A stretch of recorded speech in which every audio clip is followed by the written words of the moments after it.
a sense of community where you're free. Rolling through the mountains, rolling through the valley, rolling through paradise with me. Hello everyone, welcome to the show. Well, as you can see, I'm not in my Zoom room. I'm actually at the Poland Buddhist Association building, and with me is Venerable Yin Kit. You might also know her as Sister Jessie. So thank you very much for allowing me to be here. So good to see you, Good Nancy, to see after you all too. these years. I talk about you a lot. As a matter of fact, I just gave somebody your book, Way to Home. Really? Yeah, somebody that I thought could really, really use it. So she was very appreciative of it. Oh, great. Yeah. I like that book too. Yes. You know, I'm writing a second book. Oh, you are? Yeah. So what's this one going to be? About prisons. About prison. Okay. Yeah. Now that's what I want to ask you, because COVID happened. Yeah. All the things you had been doing before COVID, like going to the prisons and going into the schools. So has that picked up again for you? Well, not quite, but it's starting now. Over the COVID times, we managed to keep up communication between some of the inmates and ourselves through telephone conversation, video call. Well, we managed to do one person in video calls, and a few of them on phone conversations. Right. A lot of them on letters, you know, and so we managed to get have some along a little communication, bit, but not as much as we have wanted to be. Right. But you know, you can only do what you can only do. exactly. Yeah, and now we are starting to go back to the provincial. Okay. The provincial up in Chilliwack Lake. Right. Yeah. Yeah. You were also going. Weren't you going into hospices as well at one time? Yeah, we do have a volunteer group in Vancouver, based in Vancouver, to go into hospice and elders' home. Mm-hmm. But here we only, collaborate with Chilliwack Hospice. Okay. On the teens bereavement, on the annual hospice volunteer training. So we don't actually go into the hospice care here, okay. unless there are referrals. Right. Yeah. So we haven't had any referrals for a long time. Oh, okay. Yeah. Now you've got this whole new building. I Well, know. there's a number of buildings here. It's not just one. Three big buildings. Yeah. So what happens in each of the buildings? Like, what are the purpose? So the one that you're sitting at right now, we call the meditation hall building. So downstairs, you can see this is a meeting room. Mm-hmm. And then the outside is the chanting room. That's only for chanting and recitation of literatures, Buddhist literatures. And upstairs is solely for meditation. Okay. So, and then to the west side of this building would be, we call Building D.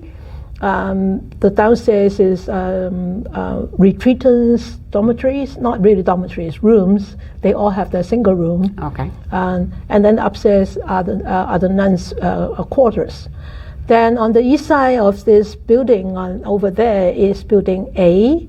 Downstairs is the kitchen and the dining room. Upstairs are also retreatants, like the students' bedrooms. So now that's a good question. Is the retreat? So when somebody comes for a retreat, like how long is the stay usually, or is there a set time? It depends on what kind of courses we offer. So we offer from a range of 1 day course, then you don't have to sleep over, right? And starting them 3 days, 5 days, 7 days, 10 days. And in the future, I wish I could hold longer courses of like 20 days. Wow. Yeah. they all get excited. Wow. Yeah. So where did these students come from? Everywhere. Everywhere? Like Yeah. across the world everywhere? Yeah, they could be from Asia, America, Eastern Canada, anywhere. If they want to come, they can just apply and come. Oh, wow, Yeah. that's so awesome. So do you yourself give the courses? Most of the time I teach the courses, and but you know, I travel abroad. Yes. A lot, even though during the COVID time I haven't. Mm-hmm.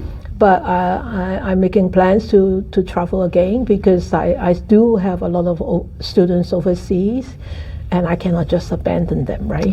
Right. Yeah. So, but I'm going to cut down on the number of trips per year. So I will still go and teach abroad, but here most of the courses I will be teaching. Unless I'm not here, then some of the courses I can invite other teachers to come and teach. So yeah. So now, are you going back into the schools? Not yet. Not yet. Not yet. Do you have plans to do that? We always have planned to go to school. It depends on whether they invite us or not, right? It has to be by invitation. Yeah. Okay, because I thought, I remember talking to you, and I think it was grade 4 students. I can't remember what grade. Like 9 to 12, yeah. And how it changed, sorry. And also some, we've done some teenager course too, right? Oh. Yeah, remember in the high school, secondary school, yeah. Because I remember you talking about how it changed some of them. Oh yeah. Very much for the better, obviously. You know what is, when we're talking about kids, I think during the COVID time, right? Or just pre-COVID? And I think it's COVID time. I think COVID time we all had to wear a mask, and then I asked the group. There were about 20 of them, of the teenagers, because it's a bereavement group, so they are all like secondary school. So I said, well, I'm probably the first, nun that you've ever met. And then there was this young, beautiful girl. She put up her hands. She said, no. I've met you before. I said, you have met me before? It was one of my students. It really warmed my heart. And now she's a grown-up, beautiful young lady.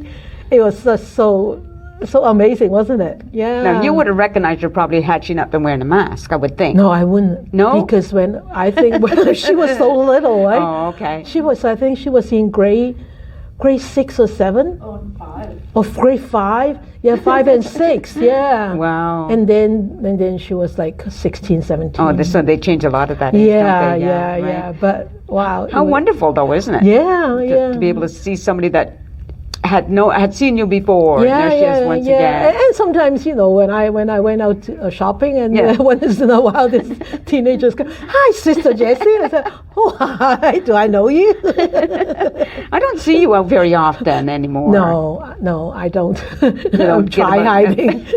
No, because we've got quite a few volunteers, really very helpful. They from the local, right, and also from the Greater Vancouver. They help us. To do most of the shopping. So unless I really want to go and spend some money. Oh, there you go, too. Now, during COVID, I know that there was a lot of things you were doing on camera, online. Yeah, online, right? yes. So what were the things that you were doing? Oh, well, we do half-day Sunday morning meditations. Starting from, I think it was the 20th of April until now. We're still doing it. Oh, you're still doing it, right? Every week. Okay. And then the online teachings every Tuesday and Wednesday night.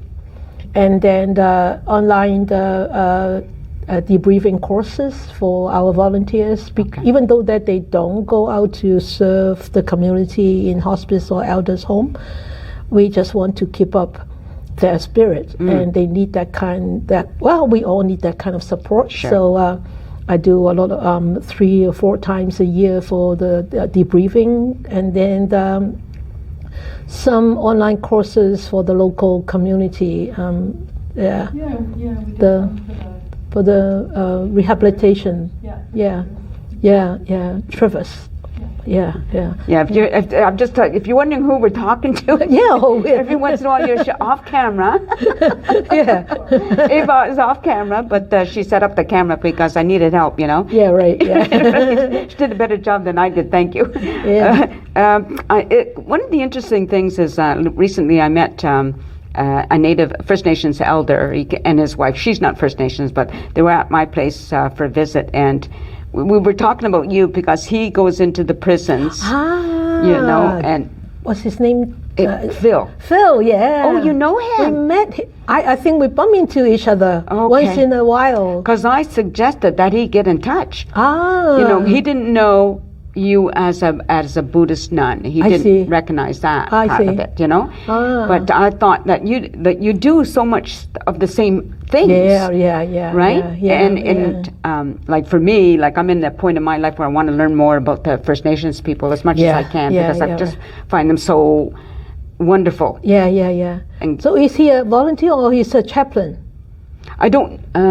He goes as a volunteer. Oh, I see. believe, then it's and a different one. Yeah. and does some of the teachings of The First Nation. First Nations. At the prisons. Yes, Yeah. yes. And he has that kind of energy, you know. There's certain people that you have, like you, there's certain people that have a certain kind of energy that people can connect easy to. Yeah, right, yeah. You know, yeah. I get almost like a healing, I guess. I don't know how to describe Healing it. touch. A healing So, like, touch, yeah. And so I said, Oh, you know. yeah, so sure, yeah. I'll let him know. I'll give him the Yes, phone please, number. He yes, can yes, always yes, call if yes. you guys are interested. Yes. you guys. No, really. I mean, you know, it's always nice to connect with the local communities. Yes, And absolutely. especially we are doing the same thing, like going into the prisons, right? And, Yeah, it's so important too. I think, like during COVID, it must have been really hard for those prison inmates that you had connected with. Yeah, very difficult for them, really. Yeah, we can actually read it from the letters. Yeah, It's for really sure. devastating for them. Right. Yeah. Now, getting back to what you're doing online, I know it's done not only in English, right? Yeah. Is it Mandarin? Mandarin and Cantonese. And Cantonese. Yes, I speak 3 languages, though I'm not perfect in or fluent in all 3, but I try. Yeah. Well, I think you do I scramble along. do a better job than some of us, you know, so that can speak maybe 2 if we're lucky, Yeah, right? yeah, you know? right, yeah. I mean, we have a French background, so yes. that helps. Yeah. Yeah, I do in Cantonese, Mandarin, and English. Right. Yeah, online. Now some people don't know if you remember that you're originally from Hong Kong, correct? Yes. And do you have family there still? Let's see. Yes, I do.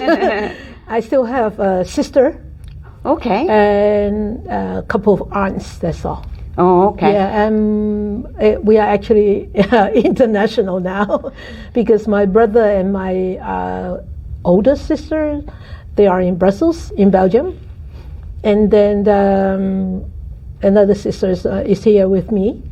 So, and then the other sister in Hong Kong. So 5 of us because the oldest brother passed away Okay. long time ago. Yeah. Are they also Buddhist? No. You're the only one. No. We have 6. I have 5 siblings, including me, 6 altogether in the family. I'm the youngest. Okay. And the first, second, and third one are Christians. Okay. Oh, okay. And the 4th, 5th, and 6th, me, are Buddhist. Now that's kind of interesting, isn't it? Very interesting. Yes. So that's why when my dad was alive, and my sister and my brother-in-law were trying to, talk to him, persuaded him to become a Christian. But I never pushed my dad. Right. And one day we were just, casually chatting, and then he said to me, "I wouldn't take up any Christianity or Buddhism." I said, "Why?" He said, "Because I don't want you all to fight." I said, "Don't worry, Buddhists don't fight." And I don't think Buddhists don't push the No, we don't. We don't hard sell. Yeah, exactly. Yeah. I mean, I grew up Christian, and I know they push. Some of them can be very. Because there is a very core, very important philosophy behind that. Because we know everything is conditioned arising. Depends on conditions before they come together. Okay. Right, like a flower, in order for it to bloom, to become a tree, or a seed, in order for it to become a flower or a tree or bear fruits, it needs all the conditions. Right. And then we cannot push people. Yeah. I mean, we are just one of the many conditions. And how can we grab all the conditions together and say, "Hey, these are your conditions. No, it doesn't work. No. So because we have that wonderful core teaching that is always in the back of our mind. So we don't push, and we know what is meant to be. Yeah, I like Yeah. that philosophy too. I think it's a wonderful way of thinking. Exactly, and it's a wonderful way to accept any life situation. Right, for sure. Because not every life situation is pleasant or unpleasant. Yeah. And because of that, we can see through. If we can see through that truth, it becomes so much easier to handle all the vicissitudes in life, and you can still keep your hope high. Right. Yeah. Right? Yeah. Yeah. Because life is like this, right? Of course, roller coaster. I always said it's a roller coaster, and so don't get too excited when it poops like that. Don't get too depressed when it goes like that, right? Because it's constantly changing. It's constantly changing. Yeah. But just thinking about people that get depressed, and it's like when they're clinically depressed, and it's certainly a sad thing because they don't know how to get out of it. Exactly. Right. I mean, I get like a lot of people, little moments of depression, but I don't stay there. Yeah. Right. know? Yeah, well, we all do have a moment of low, but as long as we become aware and do not stay there and do not let it multiply. Yes. You see, I think a lot of people having that kind of difficult situation is because they snowball. Yeah. They allow those emotions to snowball, Yes. and layers on top of layers. And the bottom layer is not being dealt with, and you constantly add on new layers. How can you deal with it? I know. I just met a woman, as a matter of fact. She was going to help me with my show, and then she backed off for whatever reason. She offered to help, and then her husband passed away about a year ago, and she is not dealing at all well with it. Yeah. You know, and she just seems to be going down further, and I have no ability to help her. I don't know how, to help somebody like that. But it's difficult. Yeah, she was hoping that by volunteering to help me, that would help her. Yeah. Then she realized she couldn't face it. She just couldn't do it, couldn't make that commitment. Wow. So that first step is very difficult, and it really needs a strong mind to take that first step. Once you take one step, you know it's possible, then you take another. Yes. And you know that it's even more possible. That's how you can actually come out of it. Absolutely. Yeah. So I think we'll end it there, but I just want to thank you once again for allowing me to be here. It's always so good. It's been a long time since we see each other. So well, I'm so glad that you make a connections again with us. I think about you all the time. Thank I really you. do, and thank your you. book was sitting, now it's no longer there. I gave it to somebody, but it was sitting there. Oh, we've got more. Oh, do you? Yeah. Oh, wonderful. Please, wonderful. Get a few copies. Okay. And then you can just give it to friends. Thank you. Yes, Sister Jessie wrote a book called Way to Home, and it's like, I describe it as a meditation in words and pictures. Yes. Because that's what it feels like. Actually, all the passages come out from courses where when I taught meditation. Right. They just extract those teachings from those. Okay. You got it. All right. Well, thanks again for allowing me to do that. Thank you, Nancy. Thank you all for watching. I appreciate it. I hope you continue to watch. That's always nice. Yes. And take care, everybody, and peace out.